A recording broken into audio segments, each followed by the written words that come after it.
Morning বন্ধুরা, welcome back to my channel Rimpa ব্লগে তোমাদের সকলকে স্বাগত জানাই। তো আজকে সকালবেলায় দেখো, সকালবেলায় সমস্ত কাজগুলো সেরে নিয়েছি বাইরে, আর করে নিয়ে এখানে রান্নাও বসিয়ে দিয়েছি, যেহেতু আজকে তোমাদের দাদাভাইকে দিয়ে দিতে হবে রান্না করে সকাল সকাল। আর এখানে এই যে দেখো একটা র্যাক রয়েছে, সবজি রাখি, এখানে সবজিগুলো রেখেছি। এটা নতুন একটা অনলাইন থেকে নিয়ে এসেছিলাম, তো আমার সুবিধা হবে ওই জন্য। তো এখানে দেখো সবজিগুলোকে বের করছি। তো কিছু কিছু করলাগুলো না মানে পেকে পেকে যাচ্ছে, আর কি বলো তো, ভেতরে কিন্তু ওগুলো পোকা। স্নান শেষ হয়ে গেছে, আর তোমরা বুঝতেই পারছো বাইরে আজকে অনেক কাজগুলোই মানে করে আসছি, কিন্তু সম্পূর্ণ তার ভিডিও দেখানো হলো না। তো যাই হোক, ওদিকে কাপড়গুলো ছিল আমার, সেগুলো বেডশিট ছিল, ওগুলো ধুয়ে দিয়েছি। আর এখন ঘড়িতে বাজে দেখো 12:30। সব কাজ কমপ্লিট করে 12:30টার সময় একদম রেডি হলাম। এখন পুজোটা দিয়ে নেব। তো পুজো দিয়ে তারপরে তো খাওয়া দাওয়া করতে হবে, আর অনেকটা বেজে গেছে। তো চলো, কিভাবে যে বেলা বয়ে যায় বোঝা যায় না। কাজের মধ্যে থাকি যখন, ঘড়ি দেখারও মানে মানে কী বলবো, টাইমটাও মেলে না ঠিক মতো। তো এই টুকটাক কাজকর্ম করতে করতে বেলা হয়ে গেছে। তো চলো পুজোটা দিয়ে তারপরে তোমাদের সাথে আবার আসছি কথা বলতে। তো তোমাদের দাদাভাই চলে গিয়েছে, আমি স্নান করে নিয়েছি, পুজো দিয়েছি, সবই দেখেছো। আর এখন খেতেও বসেছি। তো রান্না বান্না করেছিলাম করলা ভাজা, তো কোয়াশ আলু একটা মাখা মাখা সবজি, আর হলো ভেন্ডি চচ্চড়ি। তো খেয়ে দিয়ে দেখো আমি কী কাজ করতে লেগে গেছি। তো আজকে ভেবেছি ঘর ওলট পালট করব।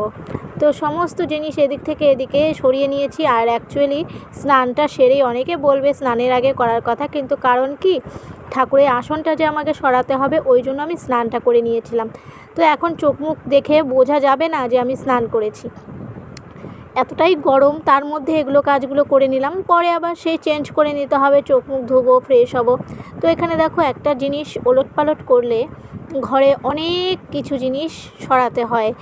তো এখান থেকে ওখানে নিয়ে যাওয়া, আর সমস্তটা আমি একা একা যেহেতু করছি, এই খাটটা থেকে শুরু করে এই খাটের যে লেপ তোষক যা ছিল, বিছানাপত্র, সমস্ত জিনিস ওই রুমে রেখে তারপরে আমি আস্তে আস্তে ঘুরিয়েছি অনেক কষ্টেই।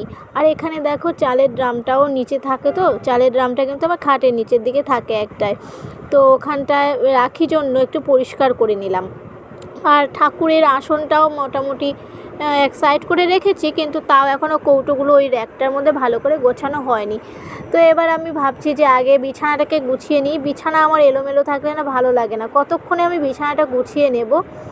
তো এদিকে দেখো একটা এটা হলো একটা কভার, মানে লেপের কভার, সেটা না কম্বলে ব্ল্যাঙ্কেট, পাতলা ব্ল্যাঙ্কেটগুলো থাকে ওগুলো। তো ওটা আমি বিছানায় পেতে রেখেছি। আর এদিকে তোষকের মধ্যে আমি একটা ওয়ার করে নিয়েছি, কারণ ওটা ওয়ার ঢেকে নিলে না কি বলে, কভার কি ওয়ার শুরু করে, যাই হোক, ওটা বানিয়ে নিয়েছি। তাহলে কি তোষকটা ভালো থাকবে, তোষকটা ভালো থাকবে। আর আমার ম্যাট্রেসটা অনেকটা বড়, তোষকের থেকেও মানে একটু বড় জন্য ওই সাইড দিয়ে রেখেছি। অ্যাকচুয়ালি ম্যাট্রেসটা খাটের থেকেও বড়। তো ওই পাশে না একটা বেঞ্চি ঢুকিয়ে রেখেছি, বেঞ্চগুলো হয় না, ওগুলো ঢুকিয়ে রেখেছি। তো তারপরে আমি এদিকে বিছানার পত্র সমস্ত ওই ঘর থেকে আবার টানাটানি করতে হচ্ছে। এখানে এনে বিছানার চাদরটাও পেতে নিলাম। আর এখন একটা জিনিস সুন্দর হয়েছে কি, খাটের পাশেই বেশ জানালা, ভীষণ সুন্দর হবে। আর এরকমভাবে অনেক আগেই ছিল আমার। তো এই যে দেখো মোটামুটি আমার গোছানো হয়ে গেছে। তো আরও কিছু অনেক বাকি গোছানো, শুধু বেডটা আমি মোটামুটি গুছিয়েছি। তো দেখো এখানে মশারি ওপরে রয়েছে, আরও জিনিসপত্র আলনা রয়েছে। বন্ধুরা, এই বিছানাপত্র এলোমেলো করতে করতে এখন ঘড়িতে বেজে গেছে 3:15। তো আর লেট করতে পারবো না, এখন গিয়ে গরুটাকে জল খাইয়ে দিয়ে আমি ড্রেস চেঞ্জ করে নিই।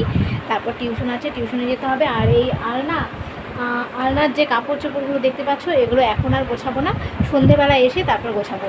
তাও আমার একটু লেটই হবে, সন্ধেবেলায় আমার একটু সেলাই রয়েছে, সেই কাজটা করার পরে আমি এদিকে গোছাবো, ঠিক আছে? আবার ঠিক নেই সেলাই, দেখি আগে টিউশন থেকে তো আসি, তারপরে বোঝা যাবে কি করব। তো এই যে দেখো আলনাগুলো কীরকম এলোমেলো হয়ে আছে, মোটামুটি এদিকটা তো করে নিয়েছি। আর ঠাকুরের আসনটাও এদিকে রাখার পর অনেক কৌটোগুলো বোঝাই যাচ্ছে।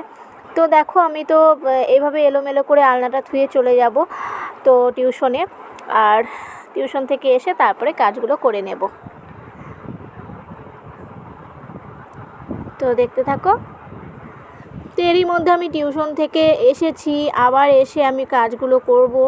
তো এই যে দেখো এই র্যাকগুলো রয়েছে, এগুলো গোছাবো, ও সমস্তই কাজ রয়েছে। তো আমি ফাইনালি শুরু করে দিয়েছি কাপড় গোছানো। তো এই যে দেখো আলনাটা গোছানো শুরু করে দিয়েছি টিউশন থেকে এসেই, কারণ যতক্ষণ এই গোছানো না কমপ্লিট হবে আমার মনে হয় শান্তি পাচ্ছি না। তো বিরক্ত লাগছে। আর কিছু এক্সট্রা কাপড় যেগুলো ছিল ওগুলো ধুয়ে রেখেছিলাম, ওগুলো এখন উঠিয়ে ফেলবো। বেকার আলনার মধ্যে ভর্তি করে রেখে লাভ নেই।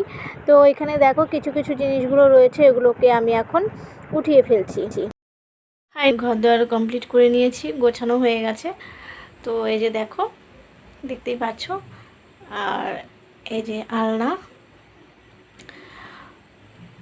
তো এভাবে আমি গুছিয়ে নিয়েছি আপাতত। তো যেহেতু আমার ঘরে এখনও পর্যন্ত রং করা হয়নি, তো এভাবেই রয়েছে। ঘরটা তো করলাম, রান্নাঘর বাকি রাখবো। রান্নাঘরেও দেখো আমার যেহেতু প্লেন ওয়াল, তার মধ্যেও কষ্ট মষ্ট করে আমি একটু ওয়ালপেপার লাগিয়েছি। তো এক সাইড দিয়ে একটু কম পড়ে গেছে, তো ওখান থেকে চলে এলাম। ওই রান্নাঘর করার পরে আবার এখানে নতুন একটা পর্দা, এটা একটা শাড়ি কেটে পর্দা লাগিয়েছি। আর এই যে জগন্নাথ দেবের ফটোটা দেখছো, আমার মেজো যা দিয়েছিল পুরী থেকে এসে, তো সেটাও লাগিয়ে দিয়েছি। সন্ধেবেলার মোটামুটি এই কাজগুলো এরকমভাবেই করে নিলাম। তো গোছানো কিন্তু শেষ আর হয় না, যতই কাজ করো না কেন অনেক টুকটাক জিনিস এলোমেলো হয়ে থাকে। তো যাই হোক, আজকের ভিডিওটা যদি ভালো লেগে থাকে সবাই লাইক কমেন্ট জানিয়ে দিও। টাটা।